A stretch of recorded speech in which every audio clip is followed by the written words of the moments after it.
আমাদের জীবনে অনেক সময় দুঃখ নেমে আসে এই কারণে আমরা তাদের উপরে আশা রাখি যাদের উপরে কোনো আশা রাখা উচিত নয়। হ্যাঁ, আমাদের জীবনে দুঃখ নেমে আসে এই কারণে আমরা তাদের উপরে সন্দেহ করি যাদের উপরে সন্দেহ করা উচিত নয়।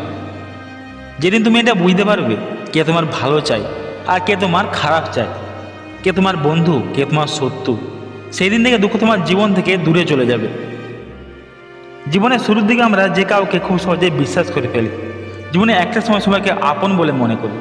তারপর যত বয়স বাড়তে থাকে, জীবনে একটার পর একটা সমস্যা আসতে থাকে, ততই আমাদের মধ্যে মানুষের অভিজ্ঞতা বাড়তে থাকে। তাই আমি বলবো, একটা মানুষের জীবনে খারাপ সময়ের প্রয়োজন আছে।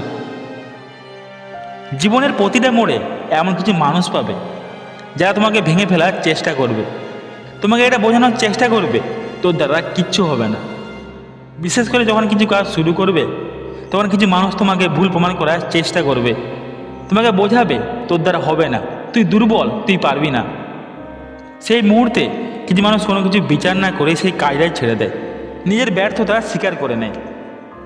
প্রিয় ভাই আমার, প্রিয় বোন আমার, কোনো কাজ শুরু করার সময় কেউ যদি তোমাকে এই কথাটা বলে তুই পারবি না, তাহলে সেই মানুষটাকে একবার এই প্রশ্নটা করো, কেন আমি পারবো না?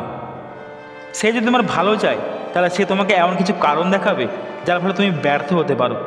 আর সে যদি তোমার খারাপ চায় তাহলে সে তোমাকে অবাঞ্ছিত কথাবার্তা বলে ভুল প্রমাণ করার চেষ্টা করবে।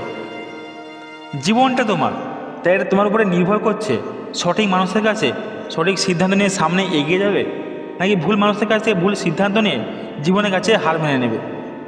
যখন আমার সঙ্গে খারাপ কিছু ঘটে তখন বেশিরভাগ মানুষ জীবনের কাছে হেরে যায়। যখন আমার সঙ্গে খারাপ কিছু ঘটে তখন বেশিরভাগ মানুষ ভেঙে পড়ে। বেশিরভাগ মানুষ ভুল পথে পরিচালিত হয়, তার একটাই কারণ, ভুল মানুষের কাছে ভুল সিদ্ধান্ত নেওয়া। জীবনে খারাপ সময় এলে একটা জিনিস খুব ভালোভাবে নোটিস করবে, দেখবে কিছু মানুষ সাহায্য তো করবেই না, উল্টে ভুলভাল কথাবার্তা বলে তোমাকে উত্তেজিত করার চেষ্টা করবে। তাই আগে নিজের লক্ষ্যটা ঠিক করো, নিয়ে উদ্দেশ্যটা মজবুত করো, আর জীবনটাকে নিজের মতো করে পরিচালনা করো।